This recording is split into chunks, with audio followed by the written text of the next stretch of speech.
Two senators from each side of the aisle proposing a 12-cent hike in the gas. Right now, it's more than 18 cents a gallon. This move would push it over 30. They say the money's needed to help fix crumbling roads and bridges. Democratic strategist Janice Fuentes says they're right, but Republican strategist Lisa Boothe disagrees with that. So, Janice, why should we pay more now? Well, I'm saying that this is a bold, brave attempt by the good senators to basically throw their 2 cents into the problem because, quite frankly, we don't even need to be here. We could have taken care of this a long time ago. The senators are not the first one with an idea like that. That is pretty brave. That is pretty bold. That is not going to get you any votes, Republican or Democrat. But look, there's a bipartisan committee of the two of them trying to get a revenue stream into this problem. I think it speaks to the higher issue, which is how did we get here and where are the people supposed to be today governing? Well, so the question, we're in our barbecues having a nice 4th of July. Well, so I think that's what we're supposed to do July 4th. I mean, right, Janice? That's what that's what we're celebrating. But to your point, there is an issue about getting enough revenue to fix our roads in this country and the bridges. Lisa, if we're giving 18 cents and not getting a great result, why do you think we're going to get a better result at 30 cents?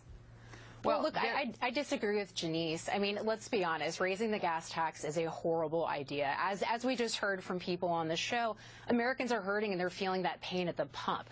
So raising the gas tax while gas prices are already rising, and also, mind you, they've risen, they've doubled under President Obama's watch. And according to the American Petroleum Institute, Americans are already paying 50 cents per gallon between state and federal taxes. It's a bad idea. Well, Janice, that brings up the question of timing.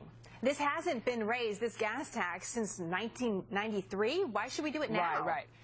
You know, go ahead, it's Janice. not like I think this is a good idea. I do not think this is a good idea, but I think this is a quick fix. But we need beyond a quick fix. The fund is running out of money, and when you think that up to 700,000 people could lose their jobs, I think that it demands that we sit down seriously and stop improvising and stop taking this as an opportunity to basically debate policy and figure out how to pay for this, because it's a serious problem.